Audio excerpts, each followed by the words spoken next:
Today I am reviewing The Darkest Minds by Alexandra Bracken. I read this with Amber from Nerdy Book Lover, and we generally had the same thoughts on it, which was good, because it's fun to have the same thoughts and have someone agree with you, and when you talk about it, it's fun to be like, oh, I know! So, yes, I don't know if Amber is doing a review on this or not, but if she does, I will post the linky link down there so that you can watch it if you want to. And I did not think this book was as good as everyone is making it out to be, and I'm giving it 3 stars. So I liked this book. I enjoyed spending my time reading it, but there was a lot about it that really bugged me. So I'll tell you what it's about, and then I'll tell you the stuff that bugged me, and I'll try to be nice about it, and then we'll end on a happy note, and I'll say the things that I liked about it. How's that sound? So, The Darkest Minds is about this strange illness that has randomly taken over kids who are kind of starting to go through puberty, and it kills most of the kids. They're just like, boom, dead. And the kids that it doesn't kill, it gives them these weird, like, mind powers. And they can be used dangerously, and so the government has shipped them away into these camps that is supposedly curing them, but really they're just keeping them away from the world and being mean to them so that they're not evil to the world. So The Darkest Minds follows Ruby, who escapes from the camp that she is in, and it is basically about her meeting 3 new people, and they're on the run the whole time. Let's talk about what I didn't like about this book. First thing I did not like was the main character, Ruby. Oh my god! Oh my god, Ruby! She was so annoying! Ruby would not stop going on and on and on about how much of a monster she was, and she was the worst of them all, when actually she wasn't. Even, like, all of the different types of powers are categorized into colors, and the worst color is red. The most dangerous power is the red category, and she's orange. So she doesn't even fit into the most dangerous category. And what she can do is not even that bad. I'm not going to tell you what it is because she kind of tiptoes around it and doesn't really fully explain it until later on in the book. But it's not that bad, and it's so annoying how she thinks she's the most evil person in the world when really she's just full of herself. Seriously, if I heard her say that she was a monster one more time, I was going to reach into that book and smack her. Also, she blew things way out of proportion. She really wanted you to feel sorry for her. The way she explained things, she just made them seem so much worse than they actually were, and she bugged the crap out of me. The other thing that bothered me about this book was that I felt like it wasn't structured very well, and the world building wasn't done very well, because I had no idea if the world was ended or not.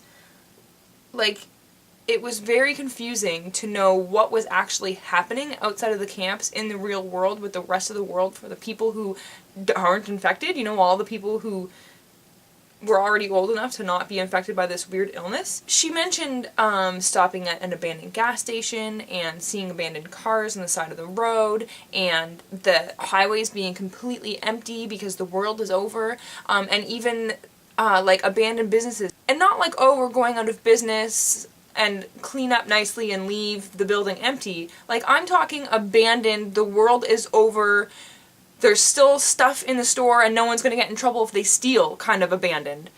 Yet, then there were signs on the highway, like closed signs on the highway with detour signs, which seems strange, and they went to Cracker Barrel for breakfast and got, like, pancakes. So, what is happening? Is the world over or is it not? I'm sorry, I'm not being very nice. I'm being pretty blunt about this. I'm sorry, but I didn't really mind the way it was written for the most part.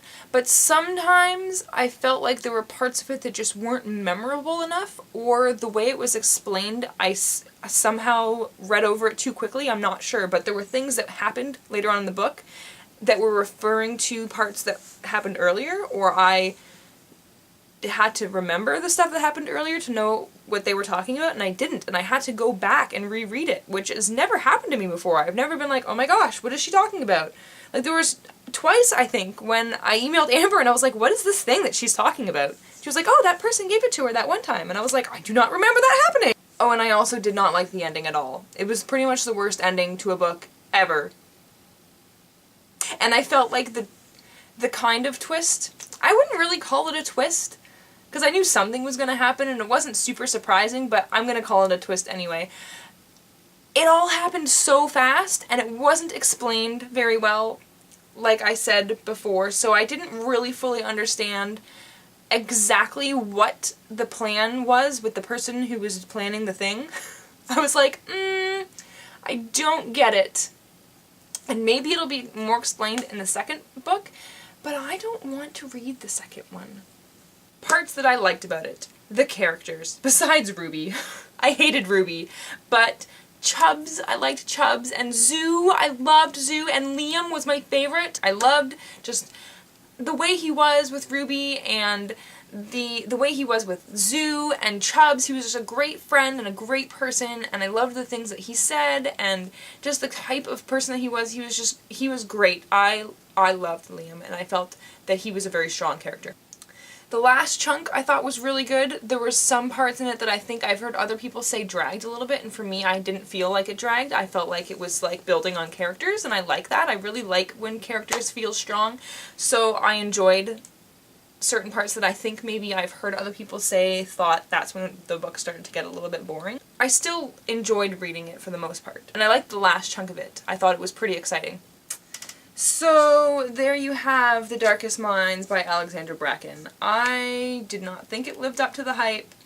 I was a little disappointed in it because I really thought it was going to be really good. But I didn't hate it, and I still enjoyed my time reading it. It was still good. It's a middle book for me.